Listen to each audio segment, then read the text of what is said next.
We are in the kitchen with Chef Bob Waggoner, Maria, my partner from our tour company that we're taking people to France on tours. We have Bernard Latour from the Maison Louis Latour, who is with us, and we're talking about his new, their new adventure, pretty much. So your third year in, and explain to us, I'm hoping, everybody give me a thumbs up. Did anybody go out and get any of this wine? Were you guys able to get any of it or taste any of it? I can't hear everybody. Oh, we got some thumbs up. I like it. So Bernard, what are we tasting? What are we smelling at the beginning? Obviously, the French. You're going to swirl your wine. You're going to smell it. You're going to. What are the first notes you?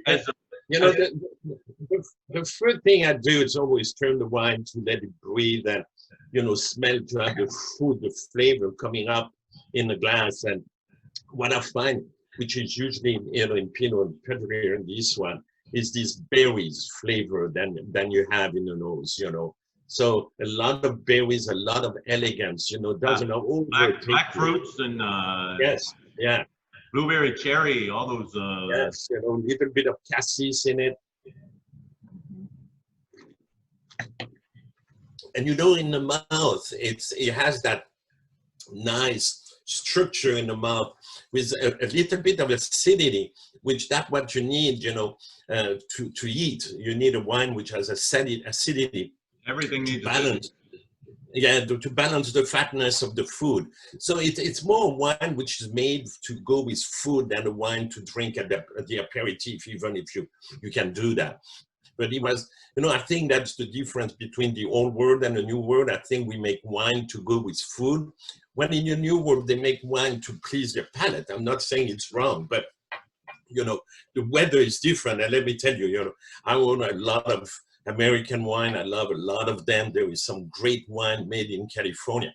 But I think, the weather being very different with a lot of sun here in California versus what we have in Burgundy, I think automatically the wine is going to be different. Here you have more food forward, more concentration. When I think in Burgundy, you will have more elegance with wine which can age. So the one is not right and the other one is wrong. It's just different style, because you have to remember the only thing in common we have is the bottle shape and the grape varietal. Everything is different, the soil is different, the weather is different. The other thing which is very important to know is that in Burgundy, in France, you cannot irrigate. So, the weather gives you the fruit that is available. When in a lot of the new world, you can irrigate. So by what that means, if you irrigate, the roots going to stay on the top and get, a lot of the water and the sun. When you don't irrigate, the roots going to go deep to get water. They got to search for that moisture. Yeah, and that's what we call kind of terroir, the taste of the soil, because of the roots going so deep. It's quite interesting to see the difference, because if you irrigate, the roots going to stay on the top. So that's when they have to give sometimes, some, food through the system. So it's different, but a lot of the people which make great wine started to limit irrigation to just get, the quality. Yeah, that's... There's some of your cellars. Yeah, that's our cellar. That's a cellar which is roughly 27 meters underground, and the humidity is so important. Then there is this, moisissure, this spider web, and just the moldy spider. I guarantee you, we had 10 couples. And I think there was 4 ladies that weren't even about to go down inside that. They didn't even want to go down the stairway into the dungeon down below there. But it was spectacular. It was a true treat. I can't thank you guys enough for how we were treated. The luncheon you guys put out for you. I took my drone with us, and we were taking drone shots, and that you're probably not allowed to in France, but now I'll probably get At the time you're on our property, we can do whatever we want. Wasn't me. And what I was hoping, I was wondering that I was hoping that there was a bottle marked Pinot Noir Les Pieds Dorés, personally crushed by the feet of Président Bernard Latour. Does that work? Could we get that in France, or is that? No, we still, do the pigeon, especially at the chateau, the old style, with people in the tank, pushing the can. In there jumping and moving around and moving stuff. Yeah, and they need to be three for each big open, barrel, because with the vapor of alcohol, if one fell, you need two guys to take him out. So they're always three in every barrels. But yeah, the chateau is built and in a way that we cannot put in equipment and above the tank to push the cap. So you got to get in. You got to get in there. I like it. Yeah. And I think people can ask questions. If you guys want to ask a question, if anybody has any questions for Bernard or myself, I think somebody needs to go to the chat and ask. The chat. Yeah, you can go to chat and ask any questions if you want to, as long as it's not about religion or politics or anything else, and we'll be fine to answer. But what are you guys thinking? What are your thoughts? Anybody have any thoughts on the wine? I think it's amazing. How many cases are we making of this so far as a new adventure? Okay, so the 2016 we had roughly barely 3,000 cases available. On the 17 we were 4,000, and with the 18 we're gonna have 6,000. So maximum. Yeah, maximum production is going to be around 8,000–9,000 cases. Pinot is very tough to grow, and you have to limit the yield if you want a wine of quality. So what's going to be interesting with that wine is going to improve every year because the vine are getting older, they're getting more mature, so food's going to be more complex. Love it. We had a couple. I don't want to cut you off, Bernard. We had a couple questions. Can you come on the trip by yourself? Yes, you can. Last year, I had my best friend Harry Septon. If you're listening, Harry, he came by himself, and there was 2 other women that were by themselves, and everybody had a good time. So yes, if you want to come by yourself, we all get together and we're all best friends. Literally, here's what happens. I'm waiting for you as you get off the plane. I give you a glass of wine and say, don't drop that for 10 days. That's pretty much all we have to worry about. No wine. That's all you have to worry about on the entire trip. Here's a little bit about the trips. Is what we'll do is we'll pick you up, and then we'll say when we fly into Burgundy. I think we're in Lyon, right? Flying to Lyon, and then we'll pick you up in Lyon. We spend 3 nights in Lyon. We can't cook in Lyon because we're staying at a hotel. But we do little excursions and do the markets and things like that, and just shop and hang out. And then my lovely wife, Christine, comes with us also. So if somebody says, oh my gosh, where'd you get that scarf? And she goes, oh, it's around the corner. I got it last year. She can still take you around the corner and you guys can go get a scarf. Or if you don't want to go on the truffle hunting tour or the olive oil tasting or whatever we got going on, you can stay home and hang out by the, hang out at the hotel. Then we take everybody and we move to the chateau, and we spend 7 days in the chateau. And every day we go to markets and we go to Beaune, we go to Hospice de Beaune, and obviously, hopefully, if the Maison Latour would be nice enough to have us back again. And then we bring goodies back, and every night we cook together, which I'm hoping next year, Bernard, you'll be in France with us and you'll have a dinner with us. And I would love that. And I would love that too. Maybe to do the dinner at the Chateau Porte-Vence and put you behind the kitchen. So Bernard, we've got a question. How was the harvest this year? Did COVID mess up Mother Nature for the harvest? That was from Charles. No, the only thing happened, we had a very, very early harvest because the weather was so warm the whole summer that we started harvesting around August the 17th. And we really had to make sure that everybody was there. We always have the same people coming to pick up grapes every year. And so the harvest lasted, 10 days, which is very quick. But, I know some people do not believe there is global warming, but there is, never harvested so early all around France, The old days, I remember 30 years ago, the harvest was always the end of September, beginning of October. And I think it's over like 12 years we have not harvested in October. Wow. Now, most of the time it's mid-September, but this year it was very, very warm. So what happened is, the Pinot, because of the heat, we got a very small production, roughly around 15% below normal, but a very high quality. when Chardonnay is more generous and we almost were at the regular site harvest. And 20 is going to be one of these great, powerful, you know, vintage, a little bit like 2009, a little bit like 16, which were very generous in fruit, a little, you know, low on the acidity, so early vintage, but very, very good wine. The only thing I hope is that we will lose that tax of 25% and That's what we're hoping for. Get rid of that tax. There's the picture. There's our Paul Bocuse. You can see that incredible.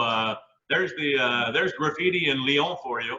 A 5-story photo of Paul Bocuse, who unfortunately passed away a year and a half ago. And he's got the most incredible market in Lyon that we've wandered through and taste cheeses and truffles and oh my gosh, everything there is, and pâtés and all the yummy stuff. And look at all the wonderful, incredible products. I think more so in Burgundy and Lyon than even up in Paris. People rave about Paris. I said, man, you got to go to Lyon.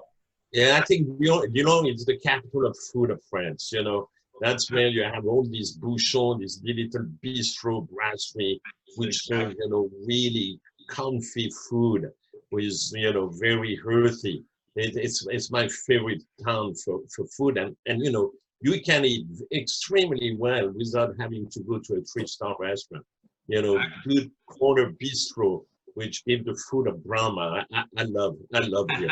I like it. John G has asked, Bernard, while you're on that, John G has asked us, why do they not irrigate in Burgundy? Just against the law?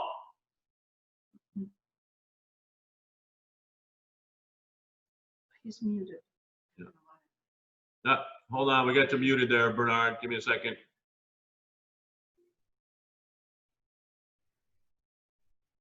I think there we go. Did everybody hear? Was everybody, give me a thumbs up if y'all heard Bernard or no? I can't tell. Yeah, you heard him. Good. Also, we've got another question as to when our tours will pick back up. Who knows? Who knows? We're excited. We've got people signed up. We're wanting to go. We want to leave on Tuesday. Anybody want to go? Let's get the hell out of here. Good golly. France doesn't want us though. A bunch of people raised their hand. I love it. Come on down. No, actually, we really do have scheduled tours right now for the month of May, the month of June. We have the month of September. But obviously, we go with the World Health Organization and see how they allow us to come in, go safely. So we keep an eye on all of that to make sure that everybody is going to go safe and come back. If it was up to us, we will be leaving tomorrow.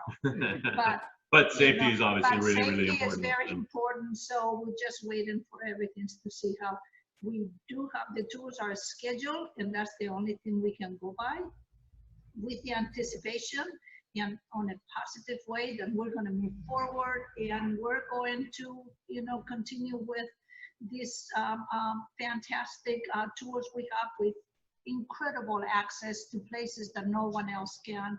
Very private, very exceptional, and great hands-on from our chefs, the owners of the wineries, Bernard, and other people that we get involved with. So that safety is first.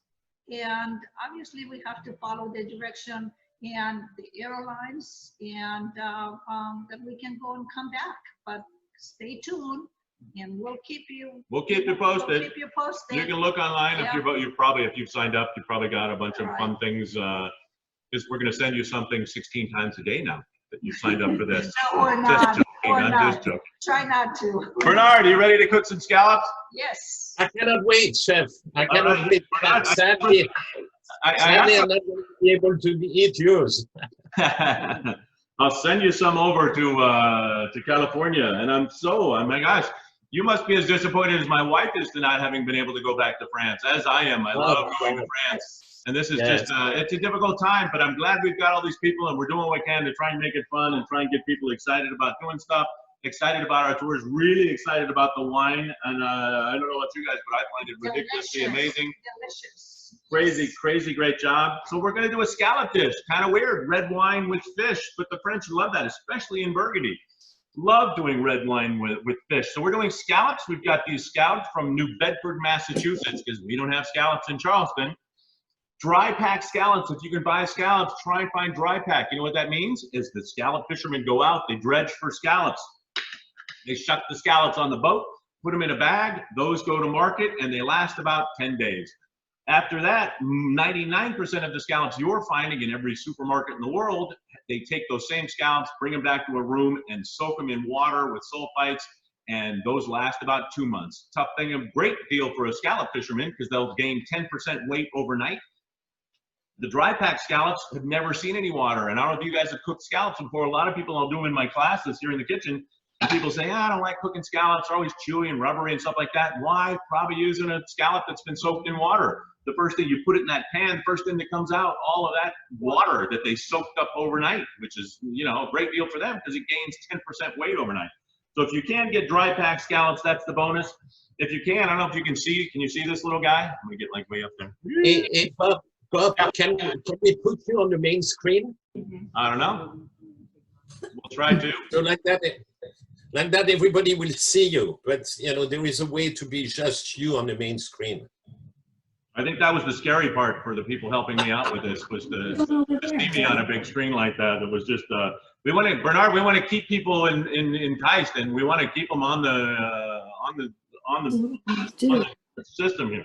So we've got dry pack scallops. Can you see this little guy? So that's called a foot.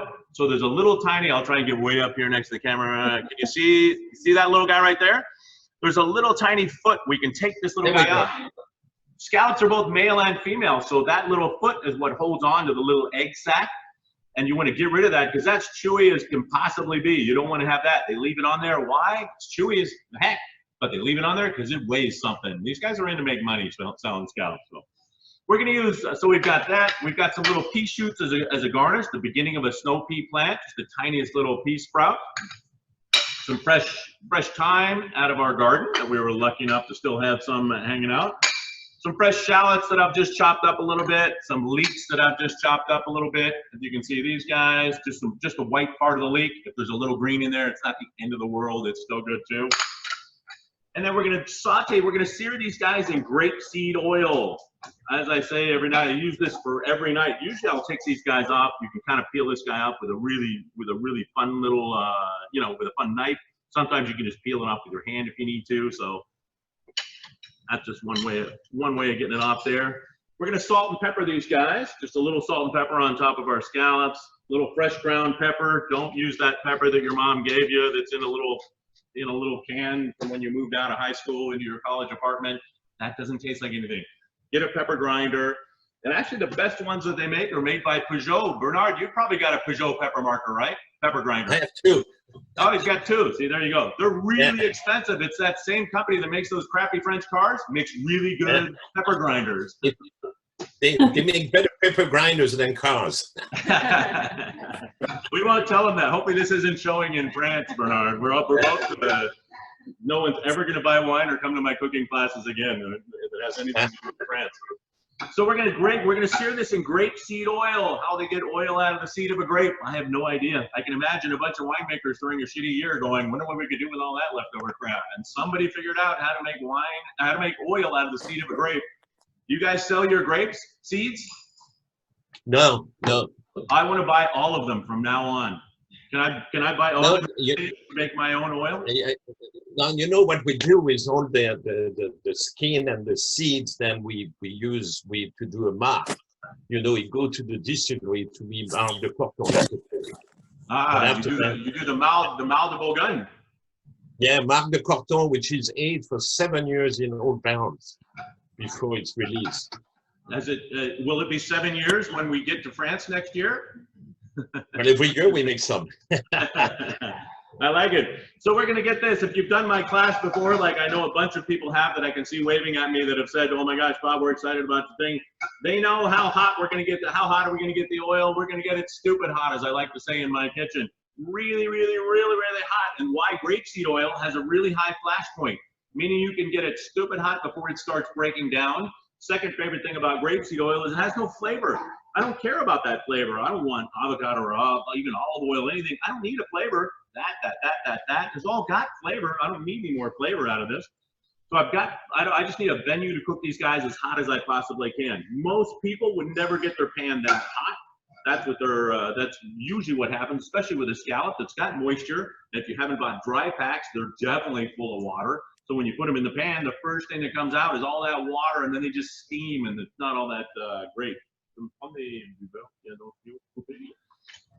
Sorry, I'm sending my daughter off to get my butter. I can see I forgot to get my butter. So we're gonna get this. You always need butter. Always need butter.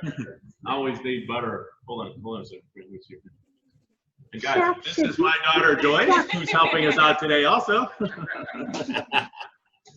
So we're gonna get it really hot. Then you're gonna tilt it up like that. You're gonna put them in the pan. Here's the goal when you're searing stuff: pull it away, tilt it up. Because somebody accidentally is going to drop them in the pan from up here. Guess what? Kind of a dry pan. You don't need to even put it in the oil. You can put it in there dry where there is no oil. Because when you set that pan back down, that oil will find itself back underneath there.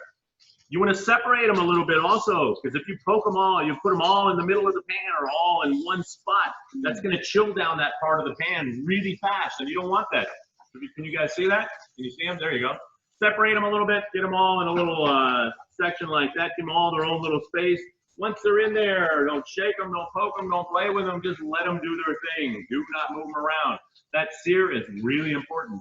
And if you can't get dry packs, take them in a napkin and just pat them and dry them. Get out your hair dryer or do whatever you got to do to dry those suckers off. But if you can, my opinion, for me, find the best chef in town, go have dinner at his restaurant, and then ask him where he's getting his scallops, or maybe just buy a couple from him if you're doing it for Thanksgiving or something like that. I sell a ton to the people. I just sell them for what I buy them for, and people get a chance to eat really good scallops. So you can see, you can lift it up and down and move it back and forth a little bit like that, wandering these guys around. But that's all you need to do. That goal, you can take a peek every now and then, but even that sear, still not brown enough. They're really sweet. Scallops are crazy sweet. So if you can keep that incredible sweetness and showcase that with a caramelization, really, really, really yummy. Make sure your hood is on. I would turn it on, but it would make too much noise.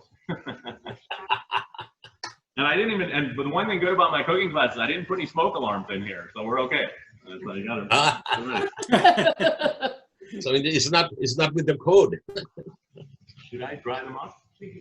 Someone is asking, should I dry them off? If they're not dry packed scallops, then definitely try and dry them. Even if you can, leave them in the refrigerator unwrapped the night before, or even for 3 or 4 hours. Just that will help dry them out a little bit.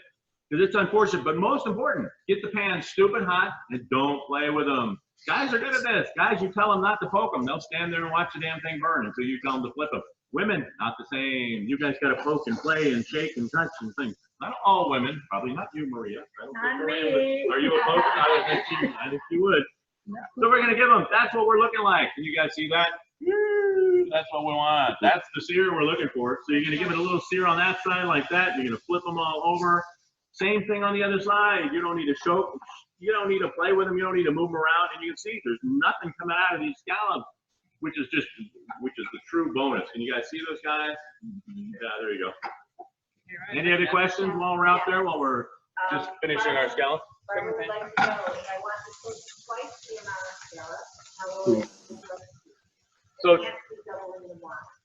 So Barbara wants to know how to do the double the amount of scallops, and this would probably make enough wine, probably make enough sauce if you want to double this up, definitely.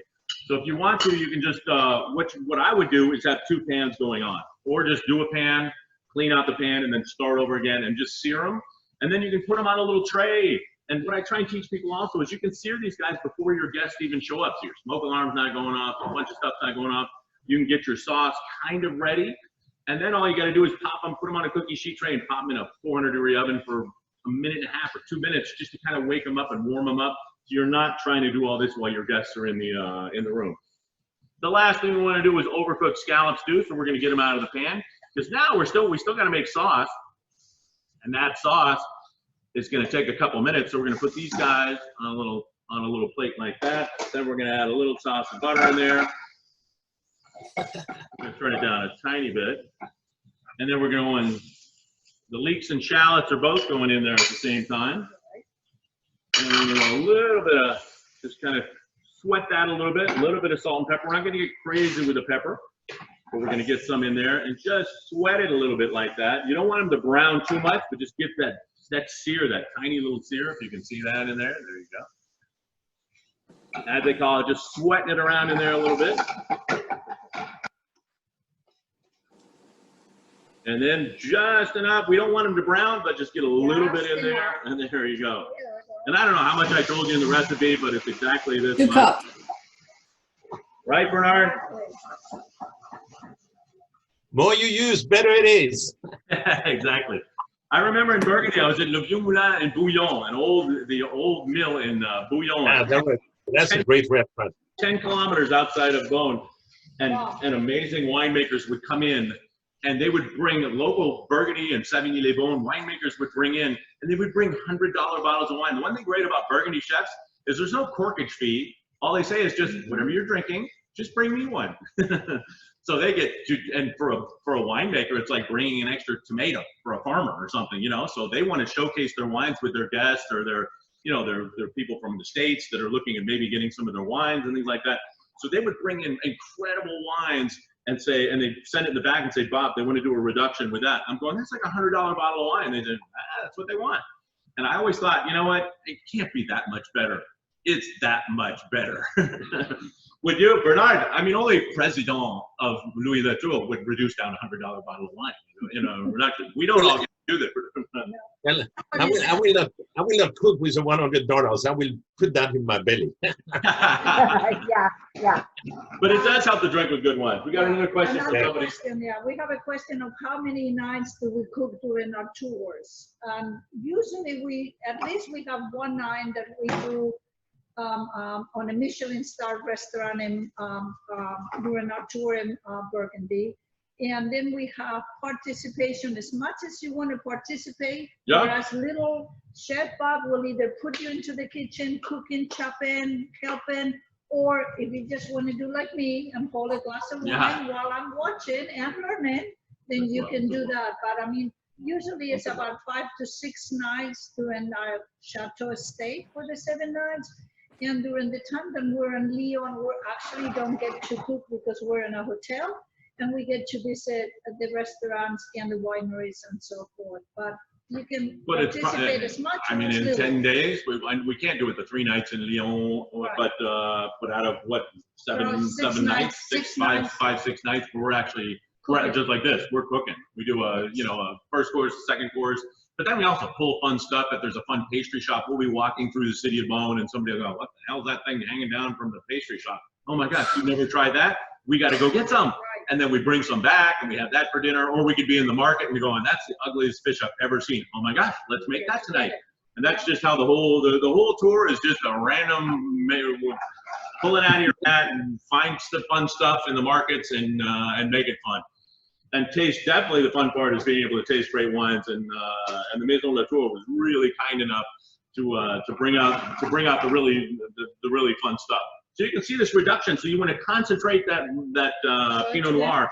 It's going to reduce down. It's going to cook the fennel, cook the shallots. And those shallots and fennel are actually helping thickening that up also. We're going to add some fresh thyme. Sometimes you can take a little knife if you wanted to pull these guys off like that, or you can just kind of go against the grain.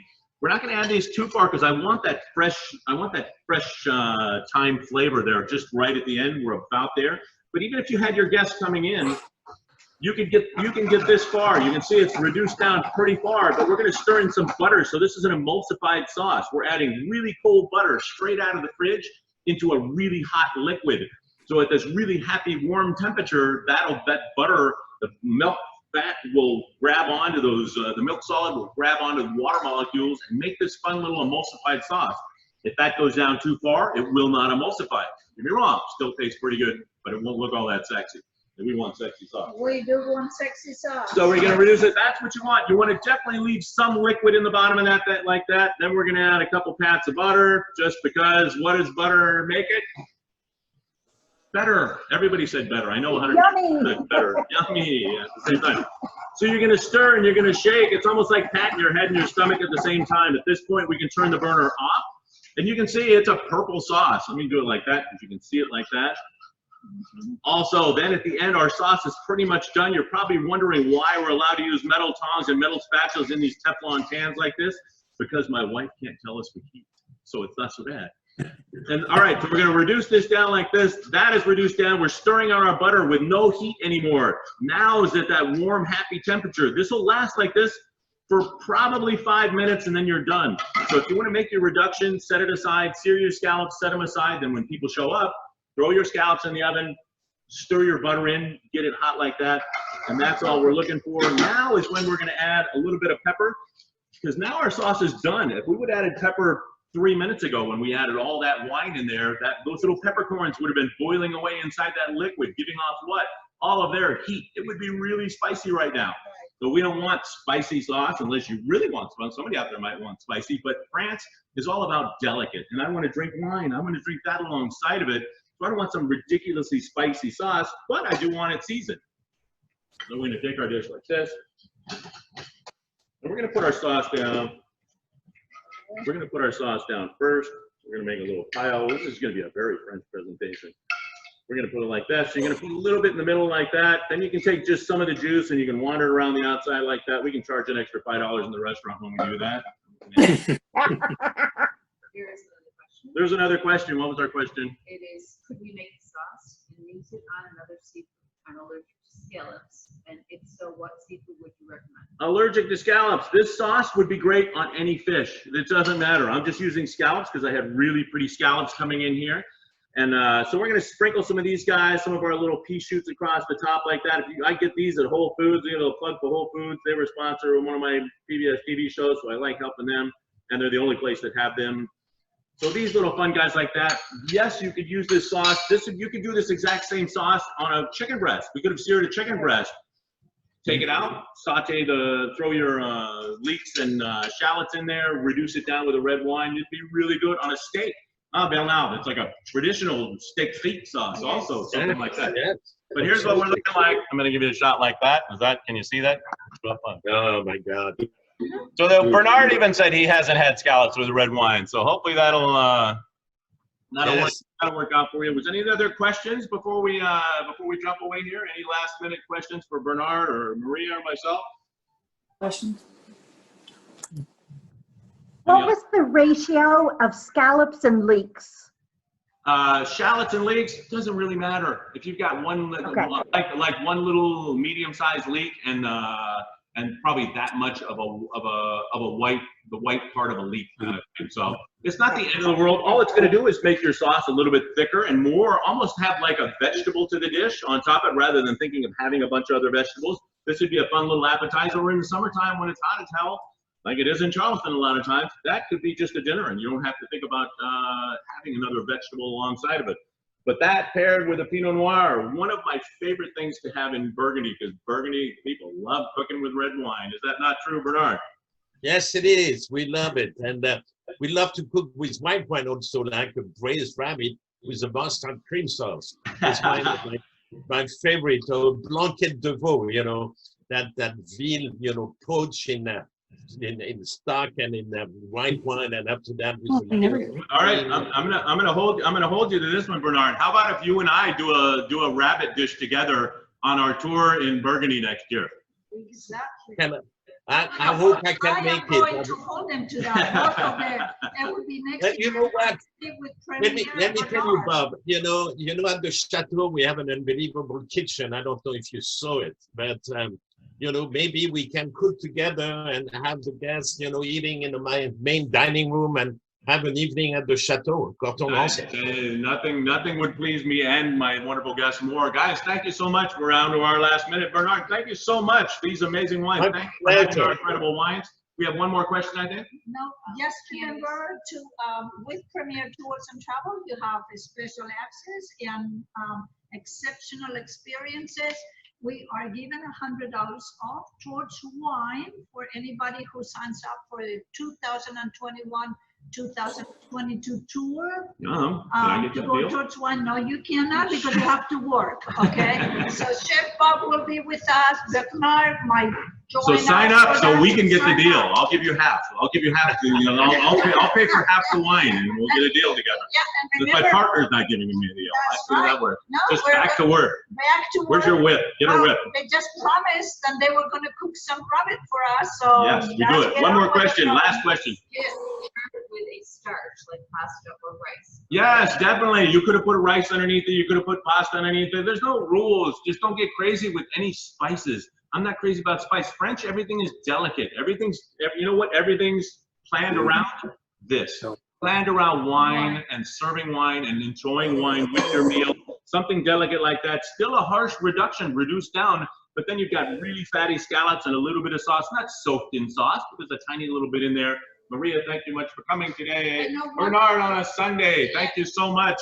And One more thing, I want everybody to come and say hello and goodbye, because it's a group effort. In our office, everything is a group effort. exactly. It's Kelly There's with us, Kelly, her Kelly, husband Raul, where's my wife this is Christine, Raul, Joyce, get over Jimmy, here. my business partner, and here is, of Christine, course, get in here, Joyce. Christine, Joyce, our which is professional Joyce, get photographer. over here. So here we are. Ciao guys, thank you so much. And we will share the Thank you. recipe via email. Bernard, thank you so much. Bonne soirée. Thank you, my friend. Cannot wait to see you. Ciao. Us From- too. from- Ciao guys, see you next time. from- Bientôt. Au revoir. Au revoir, à bientôt. Au revoir. À bientôt. Au revoir. Au revoir.